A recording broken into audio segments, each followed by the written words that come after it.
Alhamdulillah Rabbil Alamin. Wassalatu wassalamu ala asyrafil anbiya'i wal mursalin Sayyidina Muhammad wa ala alihi wa sahbihi ajma'in. Rabbi shrah li sadri wa yassir li amri wahlul 'uqdatam min lisani yafqahu qawli. Assalamualaikum warahmatullahi wabarakatuh. Alhamdulillah, King baru selesai potong rumput. Walaupun sebenarnya tak habis, sebab ada satu bahagian belakang ni ada 1/5 lagi, lebih kurang 1/5 atau 1/6 lagi lah bahagian, sebab minyak habis.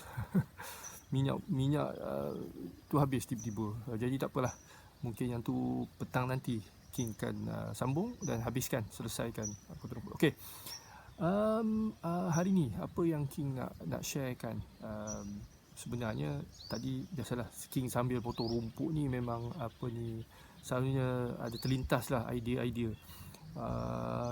Dia sebenarnya berkaitan dengan penyelesaian ataupun urusan pusaka, seperti juga potong rumput ni lah. Kenapa King make it a point setiap bulan, bila rumput agak panjang mesti potong.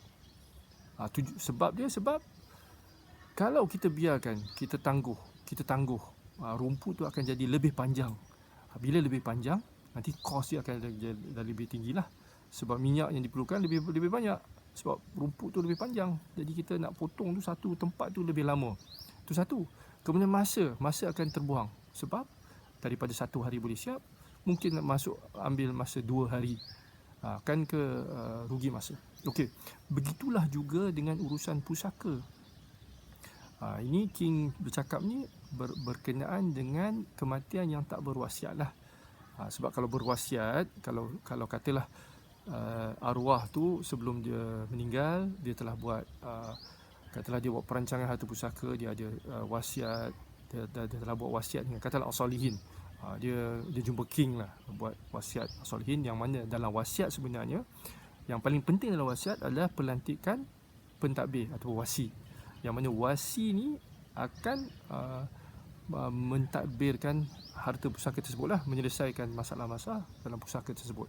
Okey, tak apa, yang tu kejap lagi kita masuk. Ini yang tidak berwasiat ni. Maksudnya bila kematian tak berwasiat, satu amat penting sekali kerjasama. Maksudnya gunakanlah masa yang berhimpun tu, sebab selalunya pada hari kematian tu semua akan berhimpun. Alhamdulillah. Tapi waktu itulah kita mula tetapkan, okey, sekarang macam mana ni dengan pengurusan harta pusaka arwah ni. Okay, siapa nak jalankan dia? Kita kena mula lantik dah, mula berbincang dan mula lantik dah. Sebab dia memerlukan muafakat untuk lantik seorang yang akan membuat petition.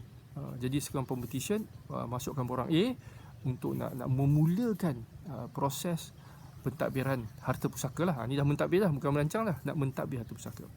Okey, sebabnya kalau bukan waktu tu, susahlah sebenarnya kita nak berhimpun dah. Waktu raya pun macam King sendiri dan family kadang-kadang tak semua boleh kumpul, sebab ada yang hari raya pertama pergi ke rumah mertua kan. Yang kita hari pertama, dia mungkin hari ketiga baru datang, jadi susah nak berjumpa dah. Pada hari biasa pun agak payah. Okey, tapi kalau boleh, alhamdulillah lah, dan tak ada masalah lah. Tapi kena boleh lah, supaya nak menyelesaikan masalah arwah. Okey. Jadi bila dah berhimpun semua tu, kemudian itulah ilmu kena ada lah. Ke mana nak pergi?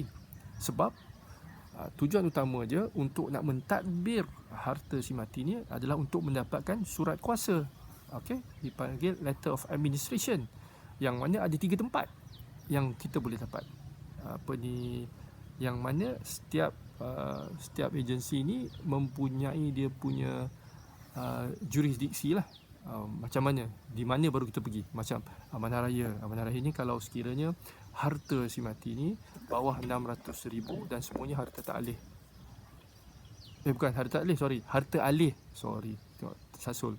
Harta alih maksudnya cash ke ataupun kereta yang mana boleh dialihkan lah, mudah. Kemudian sekiranya dia mempunyai tanah ataupun rumah, dia mempunyai satu aset yang ta'alih, tanah ataupun rumah, yang tu dia kena pergi dah ke pejabat pusaka kecil. Okey, ataupun Jabatan Ketua Pengarah Tanah dan Galian lah, JKPTG nama tempat dia.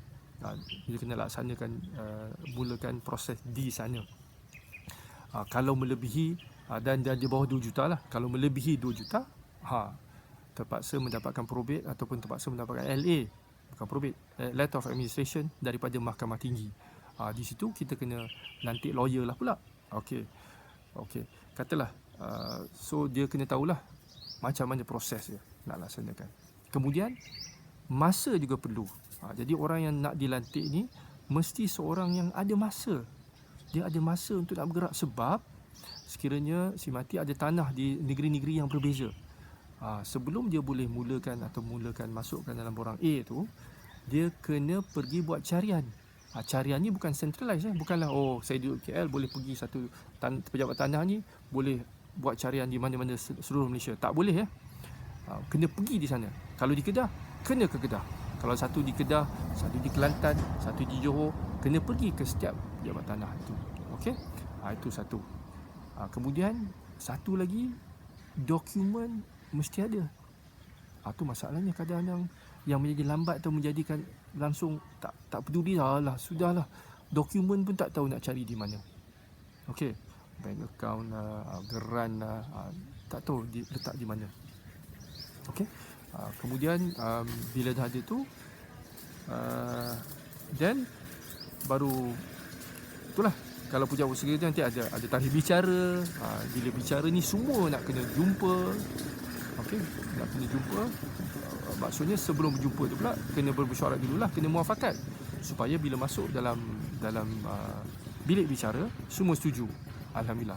Dan mudahlah untuk dapatkan borang E tu, untuk nak turun milik ke, untuk nak keluarkan daripada bank ke, maksudnya untuk kita unfrozen kan, maksudnya kita cairkan aset-aset mati. Okey. Okey, itu dari segi kalau meninggal tanpa wasiat lah. Kenapalah kami IEP macam King dan rakan-rakan King yang lain ni pergi dan sentiasa nak bersembang sebenarnya. Sebab benda ni bila dah bersembang tu baru tahu betapa pentingnya bahawa untuk nak buat perancangan ni. Sebab kalau kita berwasiat, dalam wasiat tu sendiri ada pelantikan wasi. Pelantikan wasi. Maksudnya bila berlaku kematian, kalau asal ini berlaku kematian, kita inform asal ini. Yang mana asal ini sebenarnya ada kad pada orang yang ada wasiat di asal ini. Kita bagikan 2 keping kad, yang mana dia adalah kad penyimpanan wasiat. Jadi kad itulah yang kita boleh bagi pada waris, bagi tahu sekiranya apa berlaku, telefon dan bagi tahu. Bila dah bagi tahu, insya-Allah Asalin sendiri akan setkan tarikh dan tempat secepat mungkin lah, bergantung pada waris bila masa dia boleh kumpulkan, dan kita akan sama ada waris-waris datang ke pejabat Asalin ataupun kami ke rumah, ke satu tempat yang mana semua waris akan kumpul, dan kita akan mulakan proses pembacaan wasiat dan seterusnya punya proses pentadbiran harta pusaka tersebut lah. Nampak? Dengan perancangan yang lebih baik, maksudnya apa hasrat kita boleh disampaikan. Sebab kita di samping wasiat, ada juga instrumen lain yang boleh support, seperti hibah. Kita ada juga amanah takaful. Kita juga ada amanah hayat. Kita juga ada wakaf bagi orang yang nak wakaf. Jadi benda-benda ni semua waktu hidup lah kita tentukan. Sebab harta tu kita yang dah dapatkan harta tersebut, dan kita sebaik-baiknya kita tentukanlah, kita lancarkanlah pergerakan harta tersebut bila kita dah pergi. Sebab kita dah pergi dah. Dan satu lagi yang penting, yang paling penting kan, yang ramai orang lupa, kita dah ada harta. Apa salahnya? Bukan salahnya, sepatutnya lah kita ambil sebahagian untuk dibawa ke sana sebagai amal jariah kita. Kalau tidak, rugi aja. Maksudnya harta tersebut hanya untuk dunia saja. Nampak?